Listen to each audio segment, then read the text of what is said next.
alam ninyo, mga tol, sa totoo lang mga tol, kahit sunugin nyo ako ngayon mga tol, amoy Duterte talaga ako mga tol.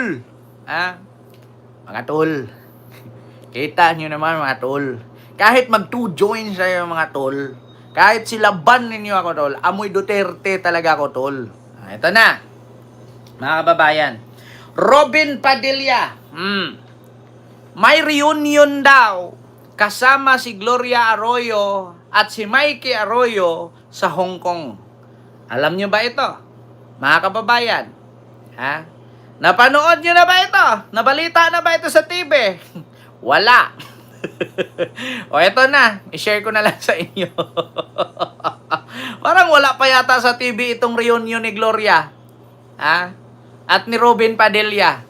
At tinawag pa nga ito ni Robin, mga kababayan, na ang reunion nila ay secret weapon. Nako. Ito reunion with secret weapon. Robin Padilla spotted with Gloria and Mikey Arroyo in Hong Kong. Bakit secret weapon? Tanong ko lang, bakit secret weapon? Payat na si Mikey. Ganun talaga, Sir Elijah. Ito na, basahin ko lang mula sa Politico News ito mga kababayan. Ayan po yung picture, Gloria, Mikey, Robin, at saka, di ko alam, anak yata ni Gloria ito. Sa Instagram ni Mika. Anak nga niya, si Mika. Nakalagay dito sa Politico. Reunion with secret weapon. Robin Padilla spotted with Gloria and Mikey Arroyo in Hong Kong. Senator Robin Padilla just had fun reunion abroad with Arroyo's wom. He once called his secret weapon on his senatorial win back in 2022. Nako, Padilla was enjoying a family vacation to Hong Kong when he ran into former President and now Pampanga Representative Gloria Macapagal Arroyo and her husband, Attorney Mikey Arroyo. The Arroyos were also vacationing with their family in Hong Kong long weekend. A snapshot of the Arroyo Padilla reunion was posted by Mika Arroyo, granddaughter of the former president, on social media. Apo pala niya. Ngayon mga kababayan, dito pa lang sa picture na ito, may naamoy na ako. May naamoy na ako. Kung naalala ninyo, amoy usok, amoy damo. Kung naalala ninyo mga kababayan, si Gloria Arroyo po ang advisor ni Sara. Kamakailan lang si Sara binitawan na ni Gloria. Hindi ba kaya may possibility, tanong lang hindi ba kaya possibility si Robin naman ang hawakan ni Gloria?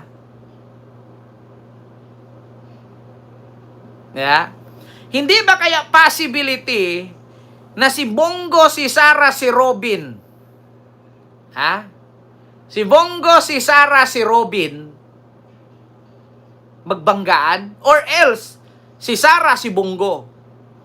Or Sara Robin, or Sara Bongo? Ito lang mga kababayan, kasi magandang usapin nito Kamakailan lang sabi ni Harry Roque, si Bongo at si Sara daw, kasi si Bongo number 1. Si Robin naman number 1, senador. Si Sara ngayon ang pambato nila.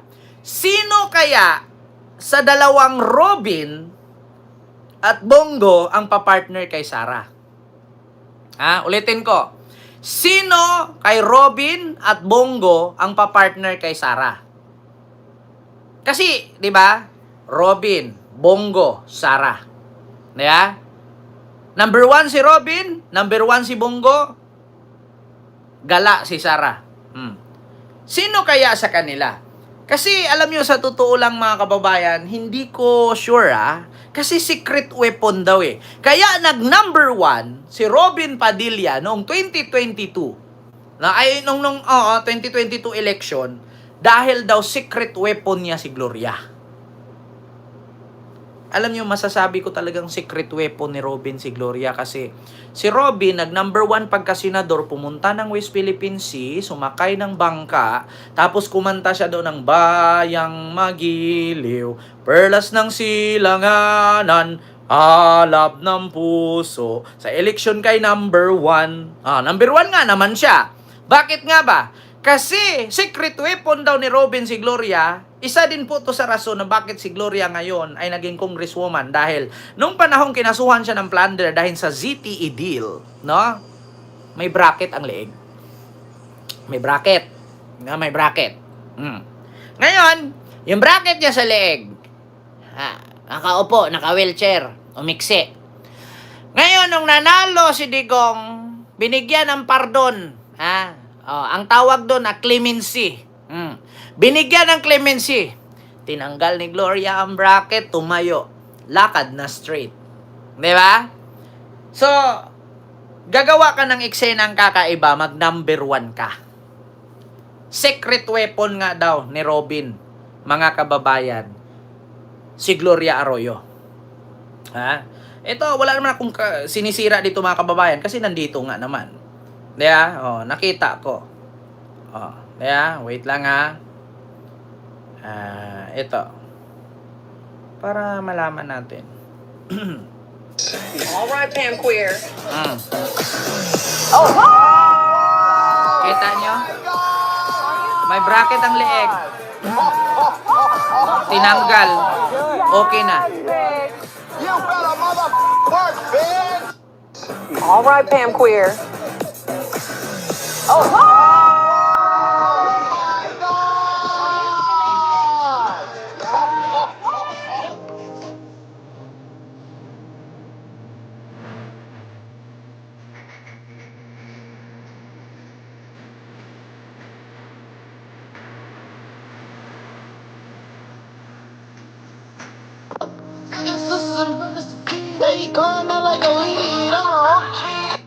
Nung kinasuhan, naka-wheelchair, hindi gagalaw ang leeg.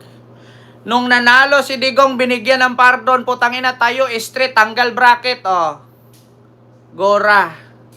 Ang galing ng advisor ni Sara. Kaya sa totoo lang mga kababayan, kung si Digong dito ikinulong yan, lumpo na din yan ngayon. Ang pambansang sasakyan yan, hindi na Rolls Royce. Hindi na presidential car. Wheelchair. Pag naging presidente si Sara, tatayo ulit yan. Magiging si Gustavo yan. Magiging si ano yan, si Tanggol. Magiging si Gustavo yan. Magiging si ano yan, tawag doon, mga kababayan. Malulumpo yan. Pasalamat nga tayo sa ICC kinulong. Hindi nila madala yung drama-drama doon na magkaroon ng bracket sa leeg, mag-wheelchair. Hindi nila madadala yan doon. Si Medial Dia lang yung nagwi-wheelchair na paglapit ni Maris Umali, pumikit. Dilat ang mata. Nung nilapitan ng media, pumikit. Hindi kayang gawin yan, mga kababayan, doon sa dahig. Si Medial Dia lang ang gumawa nun. Sabi nung reporter, kita mo yun. Nung malayo pa tayo, dilat ang mata. Nung lumapit ang mga media, biglang pumikit. Yumuko. Kita ninyo, kababayan, hindi nyo kayang aktingan. Hindi nyo kayang aktingan ang Europe. Mas high-tech. Ulitin ko mga kababayan, ang Europe pag tinuli, laser. Sa Pilipinas pag tinuli, pakang, palo. May possibility pa, mga mati sa maga. Kaya hindi nyo kayang aktingin yan doon pag sinabi, I am Rodrigo Roa Duterte. My middle name is Roa. Pero nung bago kinulong, bago hinuli, ito. Digong, wait lang ito, Digong HK to Dahig. Makikita nyo naman kung paano magdemonyo. Mga demonyo talaga itong mga politiko, mga kababayan. Yung Rodrigo Roa Duterte. Do not destroy my country because I will kill you. Ang kasalanan ko lang, yung mga extrajudicial killing. Inamin. Yeah. Sir, you have the right to remain silent. Case, the prosecutor versus Mr. Rodrigo Roa Duterte.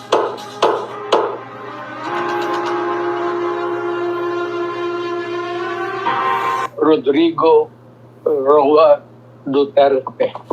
Pre-trial